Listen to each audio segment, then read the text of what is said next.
The journey of an artist is really straightforward, and we know that there's so many twists and turns that come in, so many make or break moments. But sometimes it's so necessary for us to reveal the past moments, the ones that were breaking moments, and but most importantly, the heart in the art. The heart is the most important thing. So today, with me is a man I can describe as a trailblazer, the man himself, DRNAZ, Dr. Naz. I'm sure there's a few things people might want to know about you. Maybe a lot of things people might want to know. So tell us about you. So the first question I'm going to ask is, what is Dr. Naz? Who is Dr. Naz? And what is the inspiration behind the name Dr. Naz? Actually, NAZ, it's an initial for National Army of Zion. So to really explain NAZ, I would have to explain the two parts, Doctor and NAZ, because NAZ is just an initial for National Army of Zion. Because I believe we are all soldiers in the army of the Lord. You understand? Here on earth as representatives of heaven, carrying His divine presence to the nations. But the doctor part is the personality I put to my music, because I remember growing up, I always wanted to be a scientist. I always wanted to fix people, fix problems. I always wanted to bring solutions to people, you understand? So I used to want to be like, I remember as a kid, I wanted to be like Dexter, that cartoon, Dexter in the lab and stuff like that. And so I grew up with this person, I wanted to be a doctor, but I didn't want to be just a medical doctor or anything. I just wanted to be someone who brought solutions to people, someone who solved stuff. You understand? That's where Dr. Naz comes in. That's what Dr. Naz actually comes and represents. Yeah. Okay. So the next question is, who is normally the first person you turn to when you release a song or a project? That's tricky, but I think there are a few people I tend to. Obviously, I make it with my producer. Tactical Beats has been, he has been an inspiration. He has been part of the NAS sound from the start. But there are a few people I do tend to, and talk to. I'm talking about my brother Winter from Nigeria. I'm talking about.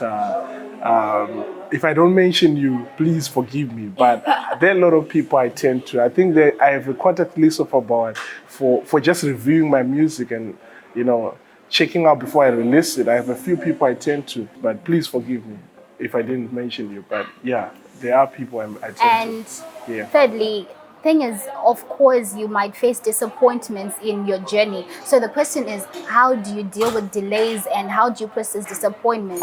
I would rather say, like, when you're given the result before the process, you don't really care what happens during the process. And such has been my journey. I was given the result by the Lord. I won't lie to you, this was a calling, and God told me what He wants me to do, and I believe everything has been set out, everything is already done. So whatever disappointment comes, whatever delay comes, all I can do is pray and fight a good fight of faith. But I know I'm already victorious. I know the end result before, anything that comes my way. So I don't really get frustrated. I'm always joyful. I'm ever joyful. Even amidst tribulations and trials, I'm just happy and joyful because I know the result. I know where I'm going. I already know the end result. Yeah, that's it. And we all know that victory is sweeter when it's shared. So the question is there someone special, like by special, I mean special, in your life? First of all, I don't want to get in trouble with my pastor because I cannot be announcing some special person before telling my pastor. But I believe the might. I believe the might. The might. Yeah. We'll know by the end of this year, definitely. We'll know by the end of this year. But yeah, I believe the might. And last but not least, all of us in our journey of life, we have moments that we think, we could redo our past or redo the things that we did in the past. Or also we have moments where we think that we could tell the younger us to do that would have brought us to a better level. So the question is there any message for the younger you as far as your personal life is concerned? And what would you want to redo or to repeat from your past life? I mean, the whole essence of life is going through the process, having mistakes here and there. I mean, that's what makes life beautiful. If it was perfect, if it was just an algorithm that is perfect, like, it wouldn't be life. So I would say, yeah, there are things I would point out that I would have done better. And one of them is I would have wanted to discover myself, discover who I am, and really know a lot of things about myself earlier than I did. Because I feel like if I did that, by this time I'll be somewhere different than where I am. But again, everything happens for a reason. You understand? And I believe if I had learned that I need to pursue knowledge more than anything, knowledge in everything, business wise, my music and every other thing. If I had put knowledge as one of the things I pursue more, whether be it in the word or whatever, earlier, I think I'll be in a better position. But everything that has happened has led me to be the man I am now. And I'm really proud of the man I am now. And I do hope in the near future people can see the man I have become. Yeah.